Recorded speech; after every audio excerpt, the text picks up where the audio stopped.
अस्सलामुअलैकुम। प्रोग्राम पुकार के साथ मैं हूं आपकी मेज़बान तहमीना शेख।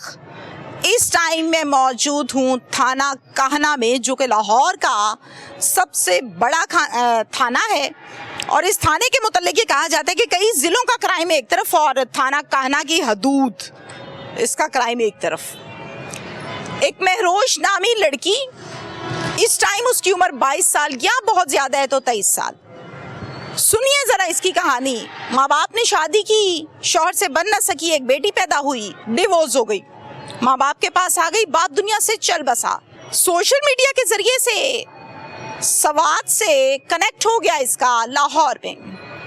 खलील नामी शख्स से प्यार मोहब्बत के दावे, घर को छोड़ा, बेटी ली, लाहौर आ गई, निकाह कर लिया। 7 माह खलील के साथ रही। फिर खलील ने क्या किया? कत्ल किया, लाश को उठाया, अपनी बाइक पर रखा, नाले में फेंक आया।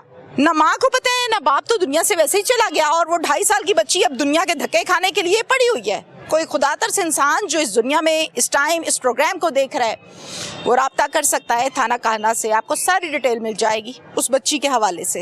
ये खलील नामी शख्स मर्द नुमा दरिंदा, शौहर नुमा दरिंदा, प्यार मोहब्बत किया, बीवी बनाया, कातिल बना, मुद्दई भी बना। कैसे इस केस को पुलिस ने क्लैरिफाई किया, वो माँ क्या कहती है जिसकी ये बेटी थी, जिसके जिगर का टुकड़ा गया, वो क्या कहती है, ये सब आपको दिखाते हैं। इस टाइम मैं मौजूद हूँ लाहौर का सबसे बड़ा थाना काहना में, और यहाँ पर तैनात हैं Rana Gohar Iqbal, inspector incharge investigation. Khatoon Mehrosh, 365 का मुकदमा, 302 का मुकदमा, ब्लाइंड मर्डर, एक लंबा चौड़ा किस्सा, जिसका वाली वारिस, जिसका मुद्दई, जिसका बैकअप करने वाला कोई शख्स सामने आने को तैयार नहीं था जब यह खबर आई थी। पर्चा तो दर्ज हुआ, लेकिन फिर उसके बाद क्या हुआ और कितना टाइम लगा और कैसे केस सॉल्व हुआ, ये सब हम जानते हैं राना गोहर इकबाल साहब से। अस्सलाम वालेकुम जी। जी वालेकुम सलाम।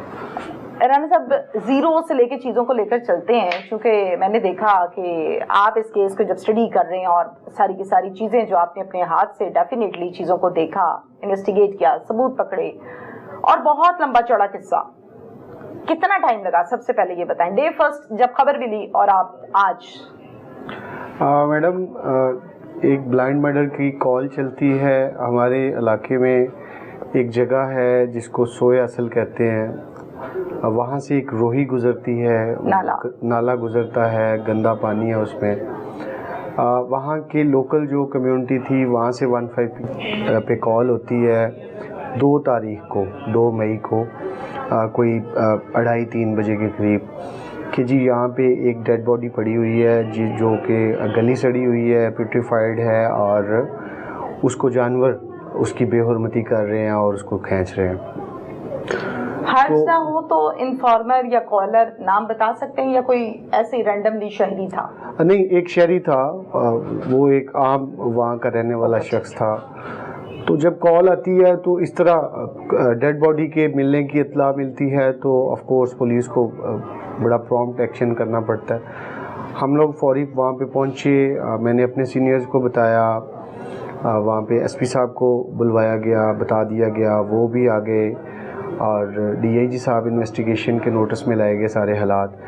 तो जब डेड बॉडी को हमने वहाँ पे बाहर निकाला रोही नाले से, तो वो एक प्यूट्रीफाइड थी, कीड़े उसमें चल रहे थे, मैंने अभी आपको तस्वीर दिखाई, और वो नाकाबिले शनाख्त थी डेड बॉडी। लेकिन ये था कि उसके कपड़े काबिले शनाख्त थे, उसका कलर, कपड़ों की रंगत, कपड़ों पे जो जिस तरह से वो प्रिंटिंग हुई थी, वो सारी चीज़ें। अच्छा, ये बताइए गौर साहब, कॉलर ने आपको इतला दी, डेफिनेटली आपके चूंकि थाने का मामला है, जुरिस्डिक्शन उसकी है, तो आप लोग मौके पर गए। जब आप लोग गए तो डेड बॉडी पानी में थी जी, खुश्क जगह पर नहीं थी। अच्छा, फिर वहाँ से निकाला किसने? जी, वहाँ से हमें 1122 को हमने कॉल किया, वहाँ पे लोकल लोगों की हेल्प ली, हमारे अपने जवान, हम लोग साथ मिल के हमने उसको जब बाहर निकाला तो उसकी मैंने आपको कंडीशन बताया कि वो नाकाबिले शनाख्त थी, और वो मतलब पिट्रीफाइड बॉडी थी और ऐसे लग रहा था जैसे को 3-4 दिन 5 दिन पुरानी बॉडी फेंकी हुई है किसी ने। और उसके जिस्म के कुछ अज़ा जो हैं वो बिल्कुल सिरे से डिकम्पोजिशन की तरफ डिकम्पोज तो वो हो ही रही थी। मतलब वो जिस तरह उसका एक पाँव था ही नहीं, मतलब नजर ही नहीं आ रहा था, हड्डियां निकल आई थी। उतर गया था या मांस उतर गया था? नहीं, वो जैसे किसी जानवर ने खा लिया हो या इस तरह वो हड्डियां। तो इस कंडीशन में वो काबिल शनाख्त तो नहीं थी। तो हमने मौके पे पहुंचते ही अपनी इन्वेस्टिगेशन स्टार्ट की। वहाँ पे जो उसके आसपास जो लोकल कैमरास थे, सीसीटीवी फुटेज, वहाँ पे चेक करना शुरू किया। लेकिन ये बड़ा मुश्किल टास्क था क्योंकि वो डेड बॉडी जो थी वो 4-5 दिन पुरानी लग रही थी। तो PFSA की एक्सपर्ट्स ने भी बताया कि ये 4-5 दिन पुरानी डेड बॉडी है। तो वो एक इतना लंबा कैमरों में बैकअप बाज़-औक़ात नहीं होता। और फिर उसको तो फिर लोकल इंफॉर्मेशन, ह्यूमन इंटेलिजेंस, वो सारी चीज़ों का सहारा लिया गया। फिर हमने एक प्रैक्टिस ये की जो कि हर ब्लाइंड मर्डर केस में हमें करना होती है। रोही नाला के करीब जो थाने हैं, पानी का बहाव जिस तरफ है उससे पीछे जितने थाने आते हैं, जितने थानों की जुरिस्डिक्शन होती है, तो हम वहाँ से फिर अगवा हुई ख़वातीन का डेटा लेके तो वहाँ पे ट्रैक करना हमने शुरू कर दिया। तो वो जब हमने अपने थाने के भी जो अबडक्शन केसेस थे उनके कंप्लेनेंट्स के साथ रब्ता किया, तो ये खलील को हमने कांटेक्ट किया, इसको तस्वीरें सेंड की। तो इसने कहा जी ये मेरी बीवी की तस्वीरें हैं। चूँकि खलील मुद्दई था 365 बी का इसने FIR दर्ज करवा रखी थी। वो 30 तारीख को इसने 30 अप्रैल को वो दर्ज करवाई थी और उसमें इसने ये क्लेम किया था, कंप्लेन की थी कि 28 तारीख को मेरी बीवी को नामालूम लोगों ने अगवा कर लिया है और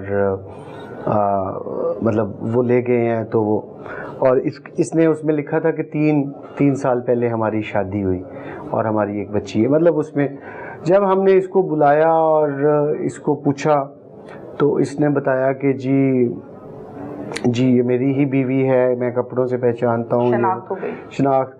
फिर हमने इसको एक क्वेश्चन किया कि तुम कहाँ रह रहे हो, तो इसने एक जगह का नाम लिया, वहाँ पे ये नहीं रह रहा था। मैंने फौरी तौर पे चेक करवाया बैठे। हाँ जी, तो ऐसे ही सामने बैठा, तो मैंने इससे बात कर रहा हूँ, इसकी छोटी सी एक बेटी है साथ। तो मैंने कहा मतलब इस तरह क्वेश्चंस 4-5-6-10 मिनट में उससे बातचीत हुई। तो उसने कहा कि जी ये मेरी बीवी है और मैंने इसके अगवा का पर्चा करवाया हुआ है। और ये उसके लवाहकीन का जब कांटेक्ट हमने लिया तो वो कतरा रहा था थोड़ा। फिर उसने बताया, डिस्क्लोज़ किया कि मैंने इसके साथ लव मैरिज की थी और ये मेरी सेकंड वाइफ है और मेरी जो फर्स्ट वाइफ है वो जो मेरे वालिदैन वाला घर है वहाँ रह रही है। तो मैंने इसको एक सेपरेट घर में रखा हुआ था। और जी या उपंदी नहीं, वो घर वालों को था पता, लेकिन उन्होंने इसकी जो पहली बीवी थी उसको अपने पास रख लिया। इसकी पहली बीवी में से एक 16 साल की बेटी थी, वो भी अपने मतलब दादा के पास वो उस घर में रह रही थी। इसका उन्होंने एक तरह का सोशल बाइकआउट कर दिया कि आप जाओ। तो ये वो असल गांव में एक घर लेके रह रहा था।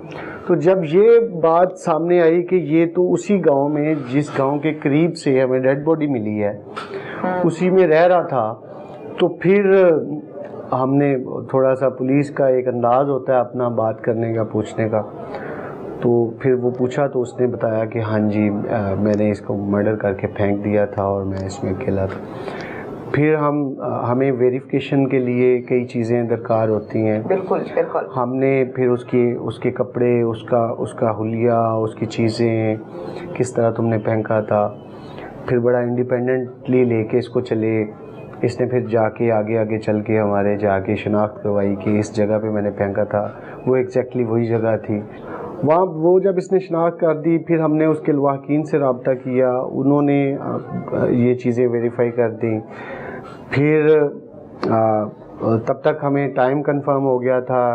बेसिकली जो इसने अबडक्शन का टाइम अपनी अबडक्शन वाली एफआईआर में लिखा था वही टाइम था जब इसने डेड बॉडी फेंकी 28 तारीख की सुबह कोई 4 बजे 3:30-4 बजे के करीब। तो वो हमने सीसीटीवी फुटेज को हमें चेक करना आसान हो गया। फिर जब हमने वो तो वो सारी चीज़ें जब वेरीफाई हो गई तो तब तक हमारा राब्ता हो गया। ये जो लड़की महरोज थी ये इसने 365B वाली एफआईआर में झूठ बोला था। इसकी शादी इससे 7 महीने कबल हुई थी, 2.5-3 साल पहले नहीं हुई थी। मुझे ये बात समझ नहीं आई है इस केस में भी और मेजॉरिटी केसेस में कि पसंद की शादी फिर 6 माह 8 माह 1 साल 2 साल 3 साल हद और उसके बाद डेड बॉडी मिल जाती है, कहीं पे मर्द की और कहीं पे औरत की। यहाँ पर महरोज की डेड बॉडी मिली तो प्रॉब्लम क्या थी, वजह अनात क्या है?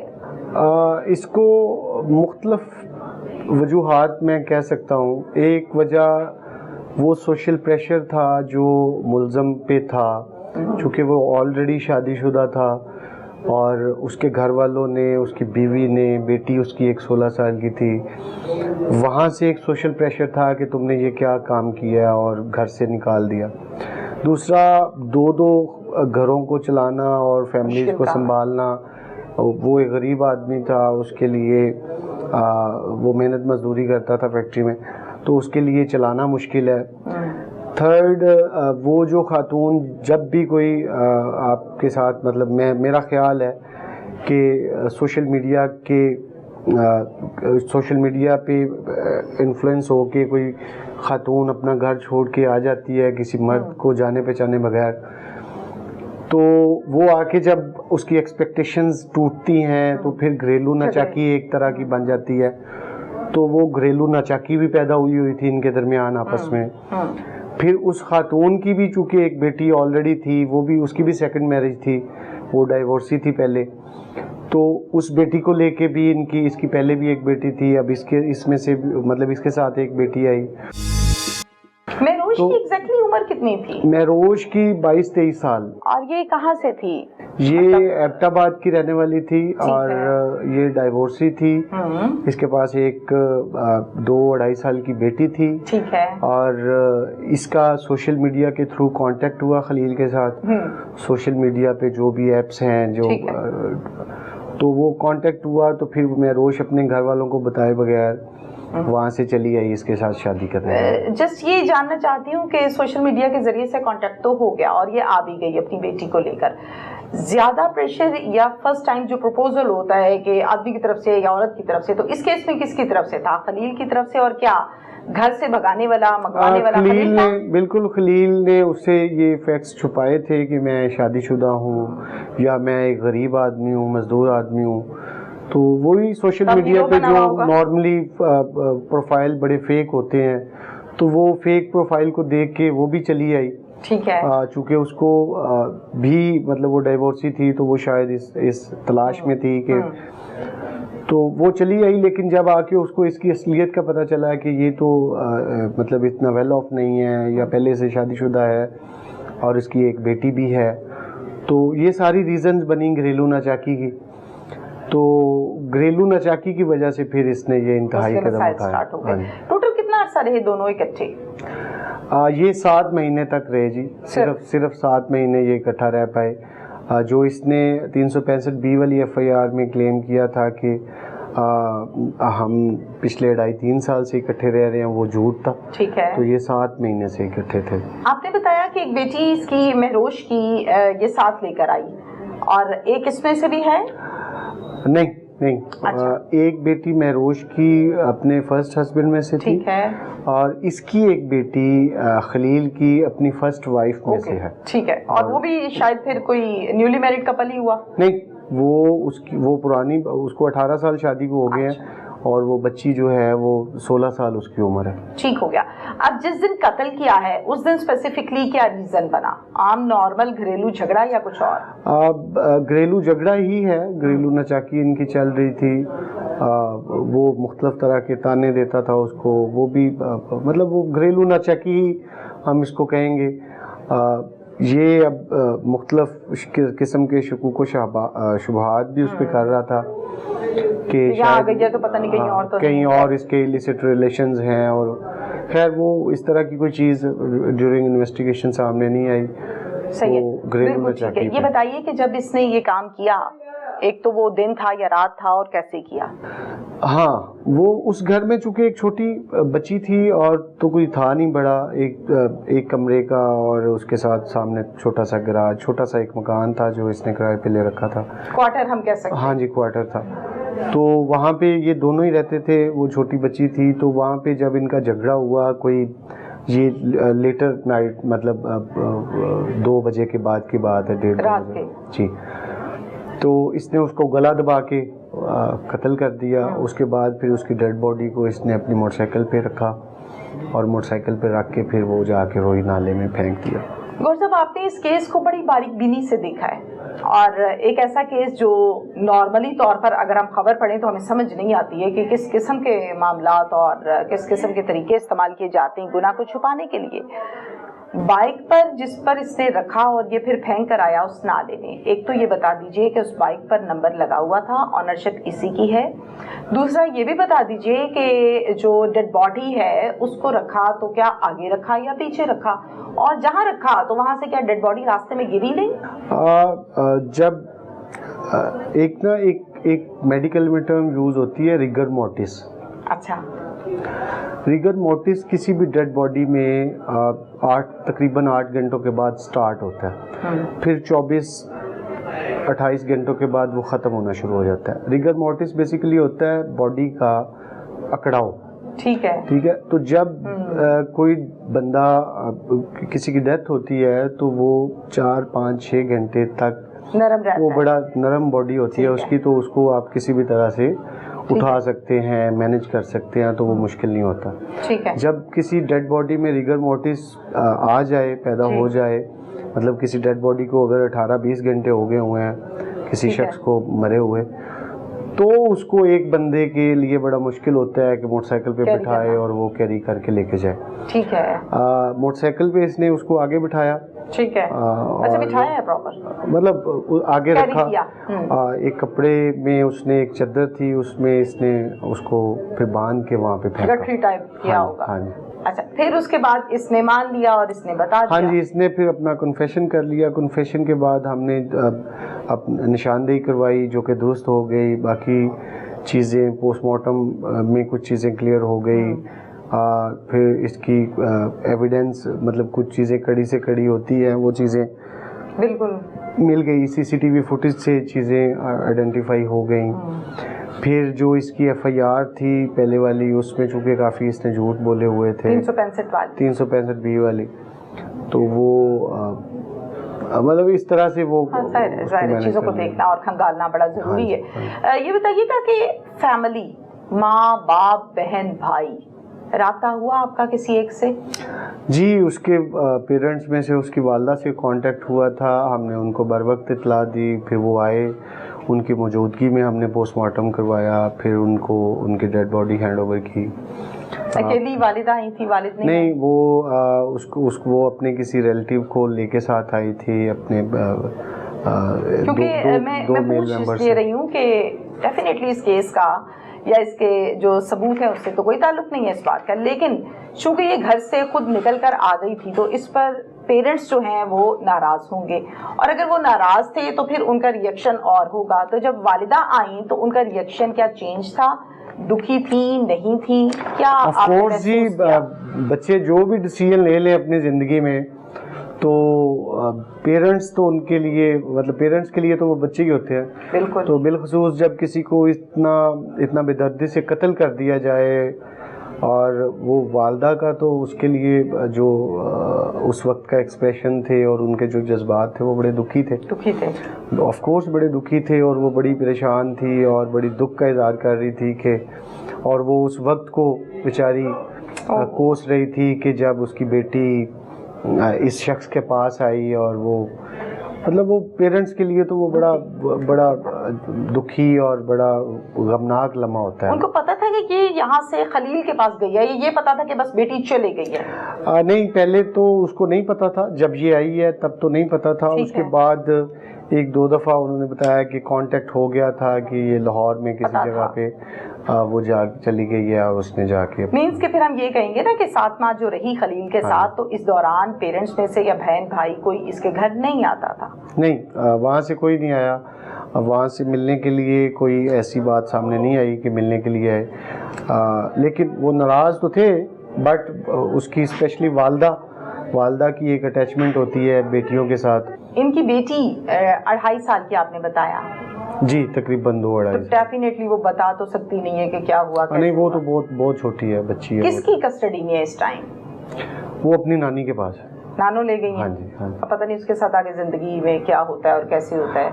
हाँ जी, वो चूँकि उनके लीगल हेयर्स वो बच्ची के उस तरह से वही बनते थे। चूँकि उसकी वालदा की डेथ हो गई, ये जो सुतेला वालिद था ये जेल जा रहा था, तो यहाँ के जो वारसान हैं वो तो चूँकि इस खलील की तो वो चूँकि बेटी नहीं थी, तो फिर वो लीगल हेयर वही बनती थी, नानी।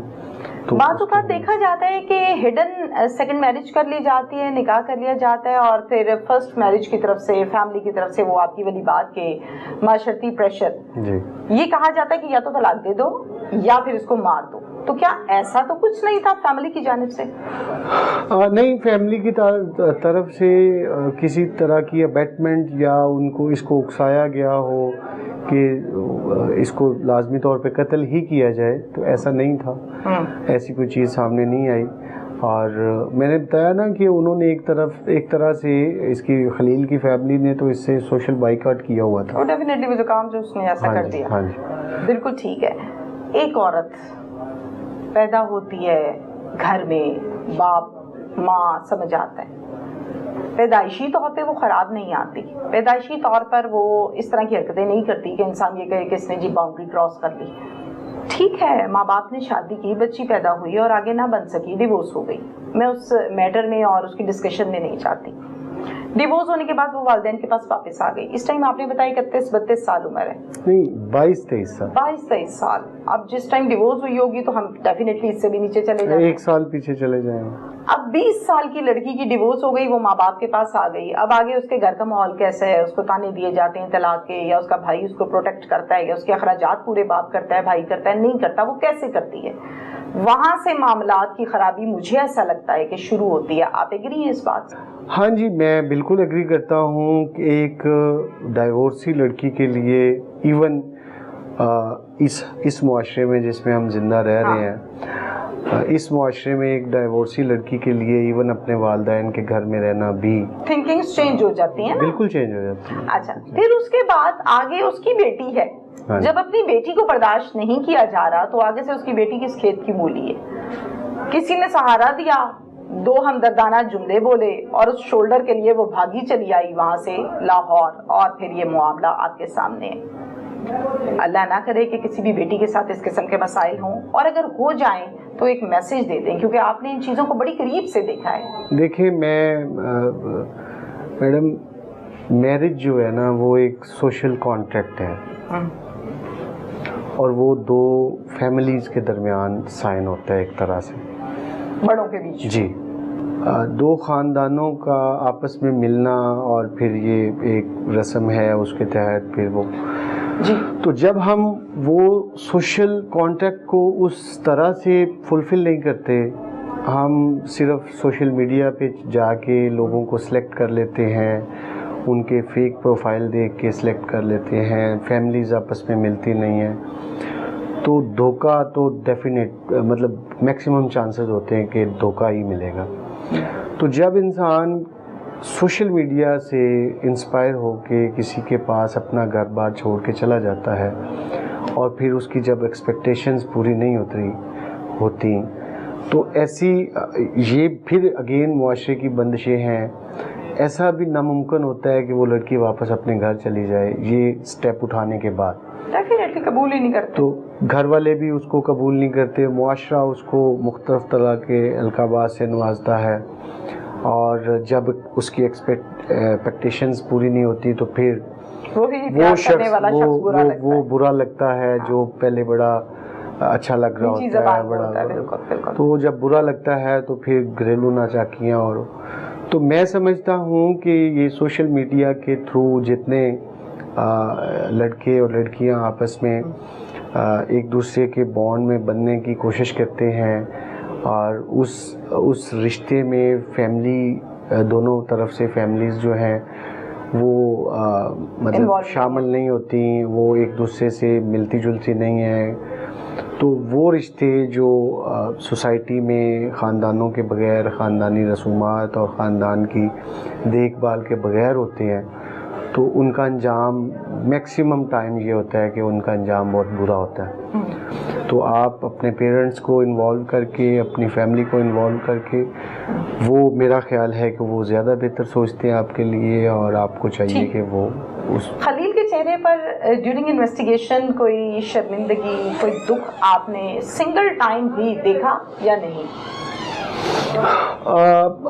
ऑफ कोर्स एक ड्रामेबाजी वाला नहीं, अक्सर मुलजिम करते ऐसे ही हैं। चूँकि उसने क्राइम किया था जिसे वो पहले छुपा रहा था, तो बाद में वो जब डिस्क्लोज हुआ तो उसको ऑफ कोर्स वो खौफनाक, उस डरा हुआ भी था, सहमा हुआ भी था, और उसको एक जो आगे उसको सज़ा वाला हमारा कॉन्सेप्ट है, इंशाल्लाह वो उसको सज़ा मिलेगी भी कोर्ट से। एडिक्टेड था किसी नशे वगैरह का? स्पेसिफिकली किसी नशे का आदी नहीं था, लेकिन मेरा ख्याल सिगरेट की हद तक। लास्ट क्वेश्चन ये बता दीजिए कि इस केस में निकाह 7 माह रखा और फिर कत्ल और फिर नाले की नज़र हुई, वो मोहब्बत जिसका आगाज 7 महीने पहले किया, निकाह हुआ भी था या बस वैसे ही रखा था? बड़े ऐसे केसेस मैंने देखे, निकाह कर लो जी। हाँ जी, वो रजिस्टर्ड नहीं था निकाह, हमने उसको चेक किया है, वो किसी यूनियन काउंसिल में रजिस्टर्ड नहीं था, ठीक है, लेकिन वो निकाह इसके बकौल हुआ तो था। डॉक्यूमेंट देखा था निकाह नामे वाला आपने? नहीं, निकाह नामे का डॉक्यूमेंट भी नहीं आ सका सामने, और किसी जगह पे रजिस्टर्ड भी नहीं था। बिल्कुल ठीक है, थैंक यू सो मच। अस्सलाम वालेकुम। अस्सलाम वालेकुम। वालेकुम अस्सलाम। क्या नाम है आपका? मेरा नाम सनाउल्लाह रियाज। सनाउल्लाह रियाज, आप कहाँ रहते हैं? हम नमनी, मेरा गांव नमनी, मेरा डिस्ट्रिक्ट एबटाबाद। बिल्कुल ठीक है। और आप महरोश के क्या लगते हैं? मैं कजन लगता हूँ, मेरे सच्चे चाचू की बेटी है। सनाउल्लाह, ये बताइए मुझे कि महरोश आपकी बहन, कजन, डिवोर्स्ड, एक बच्चे की माँ, बिल्कुल बच्ची की माँ, हमारे लिए काबिल एहतराम आप भी हैं, बच्ची भी है, और महरोश तो बहुत ही ज़्यादा है। महरोश वहाँ से आई लाहौर और खलील नामी शख्स के साथ निकाह किया और ज़िंदगी का आगाज़ किया। जी जी बिल्कुल। जब वहाँ से आई तो आप लोगों को बगैर बताए आई थी? बिल्कुल। कोई 365 का या कोई और गुमशुदगी की रिपोर्ट दर्ज करवाई गई थी वालिदैन की जानिब से? नहीं, हमने नहीं करवाई थी।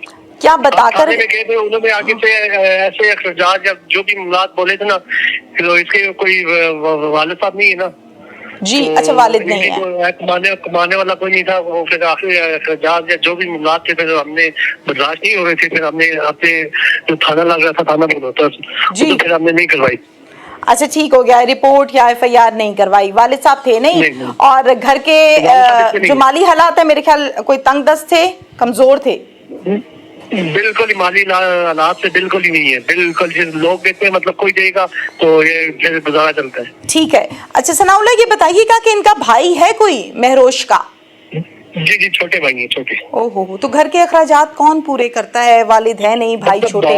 गाँव हमारे गाँव है, हमारे विलेज है ना, तो जिनकी गुंजाइश होती है इनको देते हैं, कोई 1000-2000 जैसे जितना भी हो सकता है, तो फिर इनका महीने का निजाम ऐसे चलता रहता है। बिल्कुल ठीक है। और फिर सोशल मीडिया के जरिए से खलील से सलाम दुआ हुई और यहाँ आ गई? ये हमें कोई कंफर्म नहीं है, इस चीज का नहीं है। ये तफ्सीश जो हुई है, रिमांड वगैरह, ये काला थाना नहीं। बिल्कुल ठीक। तदफीन कहाँ की? ये तस्वीर अपने गांव में अगर आके की है। 7 दिन बाद डेड बॉडी में नसीब हुई।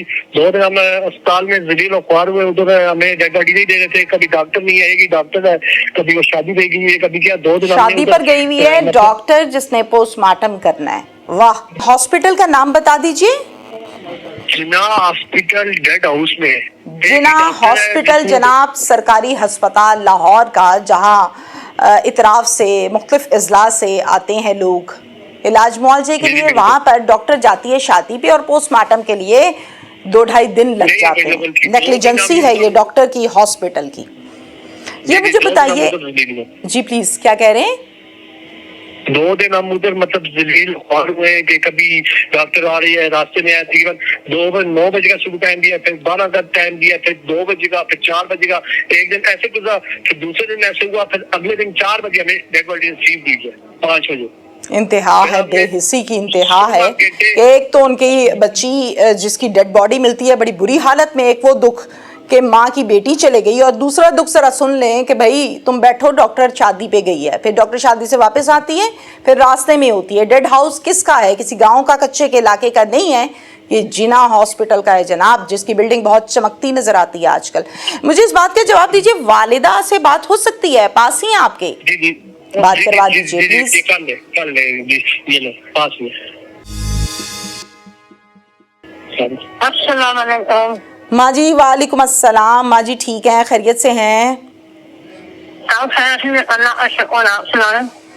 माँ जी बड़े अफसोस के साथ बात करने लगी हूँ। आपका दुख आप भी जानती हैं, कोई नहीं जान सकता, कह जरूर सकता है लेकिन पता आपको है।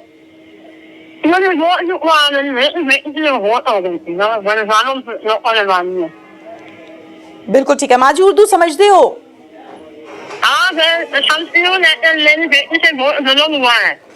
बेटी के साथ बहुत जुल्म हुआ है। हाँ जी बिल्कुल ठीक है, बेटी के साथ वाकई बहुत जुल्म हुआ है। क्या कहना चाहेंगी खलील के लिए? मैं उसको ये कहना चाहूंगी, जो मेरा गाना है वो आज मैं उसको फांसी नहीं लगा सकती, लेकिन जो मेरी बेटी का जुल्म हुआ वो मेरा पूरा काज है। बेटी का जुल्म खलील पूरा कर दे, वो तो नहीं कर सकता, इस काबिल अल्लाह ने नहीं बनाया। बस वो मेरा गाना पूरा करे और मैं कुछ नहीं चाहती। माँ जी ਤੁਹਾਨੂੰ ਪਤਾ ਸੀ कि खलील दे कोल गई है? हाँ माँ पता है, दो मेरे पास इसलिए मैं खलील को गाना आ कर दूँ। अच्छा 2 महीने के बाद बताया था।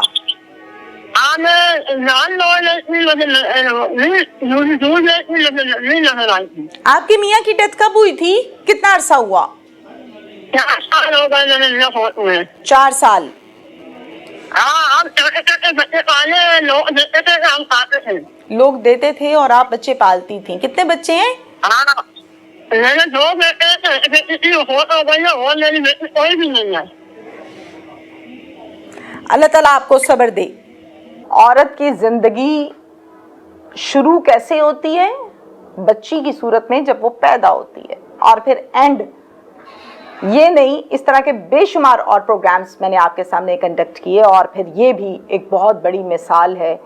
और इसकी मिसाल मैसेज के तौर पर मैं सिर्फ इतनी सी दूंगी कि हमेशा दुखी इंसान कंधा ढूंढता है, और वो कंधा आपकी टांगे भी ले जाता है, कंधा देना तो बड़ी दूर की बात है।